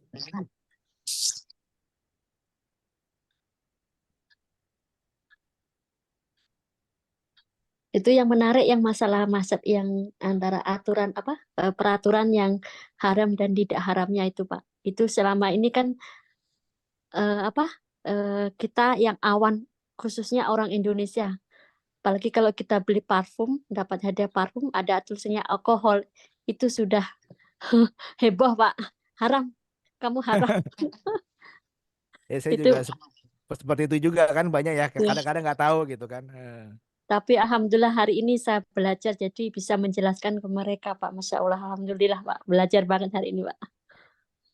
Ya kalau misalnya nggak tahu juga apa mungkin bisa menunjuk kepada parfum Arab itu aja yang dijual itu. Susah Ya. Pak kalau menjelaskan ke mereka gitu kan. Hmm. Jadinya alhamdulillah hari ini bisa paham dan belajar. Ya nggak apa, alhamdulillah saya juga belajar juga gitu. Saya juga termasuk yang berpendapat tadinya haram tuh. Begitu sampai Mekah, ini kok parfumnya alkohol semua. Baru tahu ternyata nggak apa-apa. Ya. Benar, karena saya dapat hadiah parfum dari keponakan dari Saudi sana Pak. Nah Ya. ini kok tulisannya alkohol, jadi saya nggak jadi. Saya kasih ke orang Pak, jadinya Pak. Iya, jadi kalau misalnya haram itu kalau kita mau minumnya. Oh ini nggak haram, kenapa? Karena nggak mau minum. Maksudnya ya bukan berarti kalau bir itu nggak haram kalau kita oleskan ke badan jadi parfum gitu. Jadi bau bir gitu. Enggak, mau juga maksudnya adalah memang peruntukannya kalau orang minum alkohol untuk parfum itu jadi mati gitu. Ya. Iya, Kalau yang kita ini mabok, yang ini mati. fokusnya tulisannya alkohol itu Pak. Jadinya kita Nah, terpana ke situ. Ini haram ini gitu. Nggak boleh digunakan gitu. Nanti bingung juga kalau ada tape ada alkoholnya, durian ada alkoholnya, jadi haram semua jadinya. Iya benar. Fermentasi ya. Iya fermentasi kan, masa Mm-mm. nanti asap apa nih? Jangan-jangan ini ISIS nih atau bilang. Nah, karena kita sendiri yang memahaminya adalah zat bukan zat gitu. Artinya sesuatu yang bisa bikin mabok itu ya kalau kita makan daging rendang sampai mabok ya juga jadi haram juga hukumnya itu sebetulnya. Karena ya kan nggak boleh mabok intinya kan. Karena orang mabok itu jadi kehilangan kesadaran. Itu yang itu esensinya sebetulnya. Kenapa hambar itu dilarang supaya orang itu nggak kehilangan kesadaran.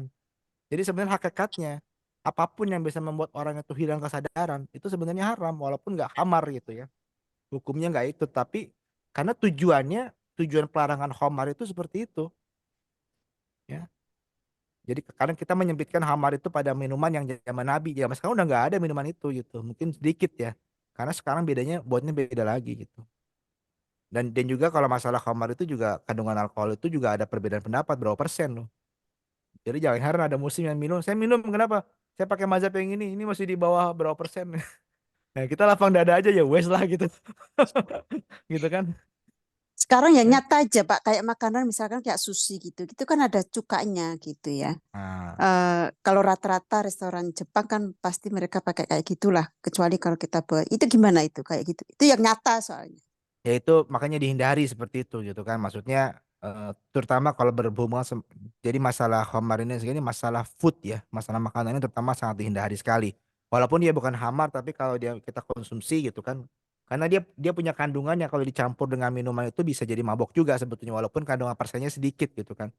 Jadi disitulah kita juga harus makanya mawas diri karena ini yang larinya kepada usul fikih itu yang itu gitu kan. Apakah kita menetapkan ini sebagai haram karena dia makanan sebagai saus gitu misalnya. Karena nggak diminum gitu kan. Tetapi memang ingredientnya mirip seperti ingredient yang ada di bir. Artinya kode etanolnya sama lah gitu misalnya. Ya kan. Nah ini jadi perdebatan fikih juga. Ada yang mengatakan bahwa mungkin nggak apa-apa kalau sedikit itu bukan diminum. Ada yang mengatakan nggak boleh juga gitu. Karena hakikatnya dia kayak kita ngasih apa sausnya tuh sedikit bir misalnya kita tuangin gitu sebagai campuran gitu itu juga nggak ini Hmm. gitu ada juga mengatakan karena dia campuran untuk makanan jadi mungkin sudah hancur alkoholnya gitu kan suka ada sekarang konyak segala macam gitu kan sebetulnya itu termasuk yang kalau menurut saya syubhat ya karena apa karena dia betul-betul pada gray area itu pada gray area jadi artinya saya menghindari aja seperti itu kalau misalnya ada yang pakai ini gitu kan kalau misalnya pakai apa wine sauce gitu kan. Kan ini bukan sebenarnya mungkin sausnya saus dari anggur, tapi anggur itu apakah anggur yang diminum atau sudah dimasak dulu atau sehingga nanti keluar alkoholnya segala macam gitu kan? Kan kita nggak tahu Kalau juga kayak tapi masakan kayak gitu biasanya anggurnya udah apa itu dimasak Pak. Mereka udah ya hilang secara udah hilang itu ya kan. alkoholnya ya. Tapi kita kan nggak tahu ya. Kita kan cuma modal namanya aja wine gitu. Wah, ada wine-nya gitu. Memang secara itu sudah hilang. Tapi ada yang berpendapat juga. Tapi kan masih ada bekasnya Pak nempel ke situ misalnya kemana ke makanannya gitu kan. Itulah kenapa sebagian ulama ada yang mengharamkan juga bir yang 0%. Kenapa? Karena buatnya di tangki yang sama misalnya sama yang bir yang nggak 0%. Ya tuborg gitu kan. Ya kan? Itu kan ada 0% gitu kan. Bener nggak 0% ini Iya, gitu. iya, Ya, iya. ya kan? Saya bilang, kata orang nggak apa-apa minum aja. Tapi saya pikir ya kalau ada opsi yang lain misalnya ada es jeruk gitu kan ada jus ya saya minum jus lah. Kecuali kalau cuma itu doang yang ada gitu. Ya kalau haus ya udah karena 0% kan ya udah karena nggak ada minuman yang lain misalnya. Tapi kalau misalnya masih ada yang lain ya ambil yang lain aja lah. Jadi kita ngambil posisi bukan halal haram ya Mbak. Jadi kalau kalau masalah yang kontemporer itu banyak yang jadi namanya kalau kita nggak tahu syubhat. Syubhat itu tidak jelas hukumnya halal atau haram karena banyak perbedaan pendapat atau bahkan kecenderungannya lebih kuat kepada haramnya walaupun dari yang bilang halalnya bolehnya. Nah, pendapat kita sebagai orang muslim gimana ya? Sebagai yang muslim yang baik kalau bisa kita jaga diri dari yang syubhat ya. Artinya kita mengelakkan. Bukan berarti kita mengatakan dia karena walaupun dia nggak haram, tapi kalau kita banyak makan hal-hal yang syubhat, yang sifatnya meragukan, syubhat itu meragukan, itu nanti lama-lama jadi jatuh ke yang haram. Jadi sebagai umat Islam, kalau bisa kita cari yang lain, kita cari yang lain. Kalau nggak ada, ya udah nggak apa-apa, ya emergency lah. Tapi jangan sering-sering misalnya, seperti itu. Ya, inilah cara komprominya. Jadi kalau ada yang misalnya pergi ke supermarket mau beli bir yang 0%, ya beli aja apa misalnya eh, Jolly Cola gitu. Ya, daripada itu. Ya kan? Kalau Coca-Cola kan lagi di boykot nih, Jolly Cola kan punya Denmark, nggak apa-apa kita beli Jolly Cola gitu ya, nggak apa-apa. Ya kan nggak ada alkoholnya gitu, aman. Kalau misalnya mau beli apa, lagi lagi musim apa, lagi musim dingin gitu, mau mau dekat-dekat Natal, pengen pengen juga ikut-ikutan minum minuman kayak orang-orang ini kan, orang pada minum apa, eh, pada minum ini kan, glok ya dalam bahasa Ya, Denmark tuh gluk apa, ya, glok gluk, ya, yang gluk apa, ya. fermented apa Red yang, wine yang sudah ya, dipanaskan ah, dicampur dengan itu ya. itu kan Tapi itu juga dididihkan loh Pak itu. Itu juga walaupun red wine tapi itu juga dididihkan cara pembuatannya itu. Memang kan. tapi kalau diminum banyak juga mabuk memang. Iya, karena masih ada alkoholnya tuh kan berapa persen gitu. Nah, tapi ada juga mereka mereka juga buat versi yang nggak pakai alkohol, dan memang Ya, dibuat bukan dari anggur, tapi dari jus anggur ya, gitu kan, campuran ya, macam-macam. ya. Ada yang dari apple apa apel Ah, itu Itu bisa. Glock for Kids usually kan biasanya. ya. Nah, jadi beli yang itu aja. Walaupun rasanya nggak mirip, tapi paling nggak kan kotaknya sama gitu. Jadi paling nggak kita juga minum juga pakai campur apa, ke kismis segala macam gitu kan ya. Saya juga beli yang Ya. itu. Kata tema, oh Hmm. ya pastikan bahwa tidak ada wine-winean di sini. Oh ya ini aman, semua jus semua. Oh, beli kalau gitu. Maksudnya rasanya memang unik gitu kan. Memang rasanya rasa rasa jus anggur gitu ya. Kita kan juga beli jus anggur ya. Jus anggur ini tapi agak pekat aja. Jadi maksudnya opsi itu banyak sebetulnya kalau kita mau gitu. Jadi jangan cari yang terlalu nyerempet-nyerempet lah gitu. Kalau ada yang opsi yang kids friendly, ya belilah. Tapi kadang-kadang aneh gitu di sini ya. Kemarin nengok jus anggur itu buat anak-anak party itu juga dibuat kayak botolnya itu kayak botol champagne gitu loh. Tapi gambarnya SpongeBob depan tuh. Saya bilang buat anak-anak beneran. Ini aman gitu Iya, soalnya katanya. sekarang banyak produk-produk yang menyerupai alkohol kayak koktail gitu ya. Hmm, Mereka itu juga zero alkohol. Makanya juga di Indonesia kalau kayak yang di bar, di kafe-kafe kayak gitu kan mereka walaupun nggak bikin koktail kan banyak kan juga bikin mocktail yang nggak pakai alkohol gitu. Tapi kalau di Denmark kebanyakan memang karena mereka menghindari bagi yang untuk bukan untuk agama ya, untuk yang mau nyopir misalkan ya. ada party untuk mau nyopir. Jadi kayak banyak sekali yang menyerupai alkohol tapi mereka itu zero alkohol walaupun anggur, bir, Hmm, banyak lagi koktail yang menyerupai koktail tapi mereka zero alkohol banyak sekali. Tapi ya. tujuannya bukan agama, tapi tujuan mereka biar gak mabuk asal masih bisa party karena gak ada alkoholnya gitu. Iya. Kalau di Indonesia tuh nggak lolos sertifikasi MUI. Kenapa? Karena walaupun nggak ada alkoholnya, tapi karena menyerupai, jadi mereka nggak bisa ngasih sertifikasi. Jadi sertifikasi halal itu biasanya di Indonesia, di Malaysia, Thailand itu dari sisi nama, dari sisi bentuk itu nggak boleh ada yang hubungannya sama hal-hal yang haram. Makanya kan halalan wa thayyiban. Jadi Itu kayak oke. misal, jadi kayak misalnya di Malaysia tuh ada Burger King kan, itu kan ada beef bacon ya, beef Ya, bacon. Nah, beef ya. bacon kan itu kan sebenarnya beef tuh ya. Ya, Tapi kan beef tapi sama kan bacon ya, kalau beef bacon tuh kan cara masak daging yang di apa diasapkan gitu diasapkan. kan. Hmm, Tapi kan kalau kalau bacon biasa cenderung kepada babi. Tapi kalau beef bacon itu ya daging sapi yang diasapkan gitu, bukan hmm, beef campur ya, bacon. Nah, di Malaysia tuh ada Burger King beef bacon kan. Itu sampai harus ganti nama dia supaya dapat sertifikasi halal dari Malaysia. Jadi ditulis sama dia bukan beef bacon, beef bacon pakai F. Jadi oh digabung beef vegan. bacon ya. Jadi supaya nggak boleh kalau bacon itu kan babi gitu. Nanti ada halal babi kan Hmm. nggak lucu gitu. Ya. Kayak saya pernah nemu di Thailand itu ada sosis. Sosisnya itu dari soya. Sosis soya kan. Berarti kan soya kan aman ya. Tapi rasanya macam-macam, ada ayam, ada ada sapi, ada babi.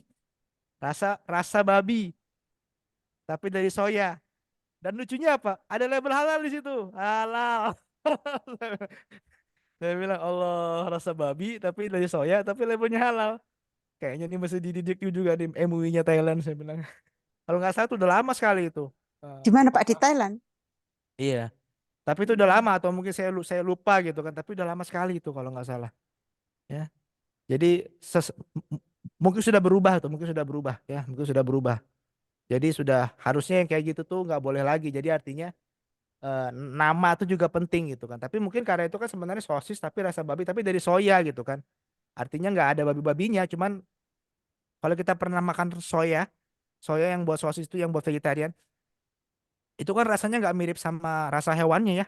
Misalnya Ya, apa jelas beda ya, sama jelas beda beda sama sekali banget. walaupun Ya, dia bilang ini mirip tapi enggak ya, enggak enggak enggak. beda, beda. Jadi mungkin karena itu sebetulnya cuma namanya aja tapi enggak konotasi kepada apapun juga. Ini jadi masalah kalau sertifikasi karena orang jangan sampai salah nanti ketika dia milih produk kalau ada yang halal kemudian dia memiliki nama yang haram kemudian orang itu nanti ngambil produk lain yang serupa disangkanya halal juga itu yang mau dielakkan sama majelis ulama sebetulnya. Jadi tidak boleh menyerupai ini. Kayak misalnya hotdog, itu hotdog nggak bisa sertifikasi halal itu kenapa? Karena ada anjing di situ. Anjing panas gitu.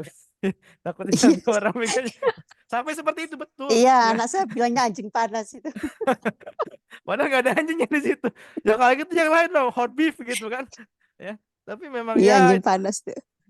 jadi itu jadi kalau dalam sertifikasi halal, aturan halal atau iban itu nggak cuma sekedar elemen penting tetapi juga eh, penamaan makanan itu juga harus penting. Jangan sampai namanya nama yang konotasi ke sesuatu yang haram, ya. Tapi kalau kita di sini ya udahlah kita lihat mana yang karena kita nggak ada halal haram di sini kita tengok ya ada ya mungkin dia sertifikasi halal yang daging gitu kan yang daging potong. Tapi kalau sudah makanan diolah itu kita sudah wallahu a'lam bishawab kita tidak tahu gitu kan. Jadi kita pandai-pandai lah ya menjaga diri. Iya Pak, misalkan kayak di kantin aja ya, di kantin. Misalkan kayak musim-musim, nggak perlu musim lah. Tapi misalkan kayak ikan gitu aja ya, goreng ikan yang ikan-ikan sini ya, fish fillet kayak gitu.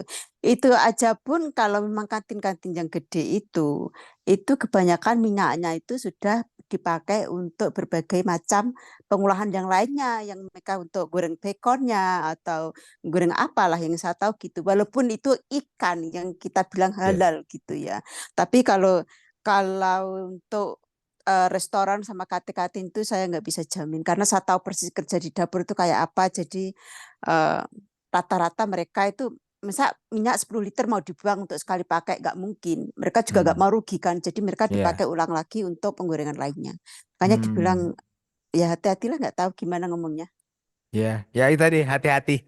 Pandai-pandai jaga diri, tengok pandai-pandai kita menyimpulkan gitu kan. Kalau bisa cari restoran yang memang gak jual babi jadi kita tahu aman paling enggak gitu di situ gitu kan. Ya Atau itu kalau enggak yang masak sendiri aja di rumah aman gitu. paling aman Pak itu Pak. Itu aman buat dompet juga Mbak ya. Jadi Iya benar Pak. juga. Rasa Yes. istimewa aman buat dompet juga. Ah, itulah dia. Oke. Ada lagi? Nggak ada ini nggak apa-apa. Ya, jam Nah, 9. nggak apa-apa. Kalau nggak ada kita jumpa lagi insya Allah minggu depan. Insya Nanti Allah. masuk ke perkara-perkara lain memang nanti juga ada juga nanti bagian makanan segala macam tapi masih jauh. Tapi kalau misalnya ada pertanyaan apa silakan dan kita ada PR juga jangan lupa ya nanti cari-cari tahu tuh yang tadi yang saya sebutkan tadi silakan nanti di PR-kan dan di sekiranya ada yang mau apa namanya ada yang mau memberikan ini tambahan minggu depan perbolehkan oke. Terima Ulangi kasih Pak, Pak. maaf. PR-nya Pak. Lupa nih Pak. Siapa tadi tukang tulis juru tulis PR-nya apa Era tadi ya. yang rajin nulis Yang catatan sih tadi jira, ada. tapi kayaknya udah dijelasin tadi Pak, yang tentang Jiranah ya, bukan? Lain. Ada Bukan lagi tentang tadi penduduk Yaman, penduduk Yaman.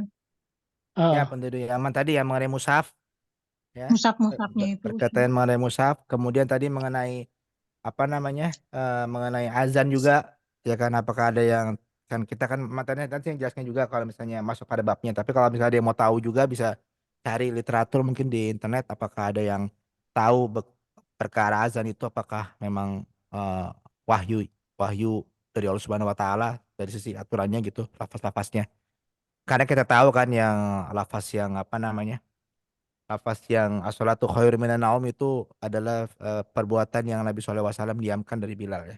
Jadi tambahan gitu kan. Tapi apakah semuanya juga suatu yang tambahan? Apakah itu kita itu kalau ada yang mau tahu cari tahu di internet silahkan. Tapi yang wajib tadi yang buat PRT yang masalah musaf tadi. Ya. Oke. Oke. Iya, Pak. Jadi, Iya, insyaallah jumpa lagi kalau gitu minggu depan. Insya Aqulu Allah. qouli hadza insya Allah. astaghfirullahaladzim li wa lakum wa lisa'iril muslimin wal muslimat wa min yamlit fastaghfiru innahu wal ghafurur rahim. Kita tutup dengan baca surat Wal Asr dan juga doa kafaratul majlis. Wal asri inna insana lafi khusr illa allazina amanu sholihati wa tawassaw bil haqqi wa tawassaw bis sabr. Subhanaka Allahumma wa bihamdika asyhadu an la ilaha illa anta astaghfiruka wa atubu ilaik. Assalamualaikum warahmatullahi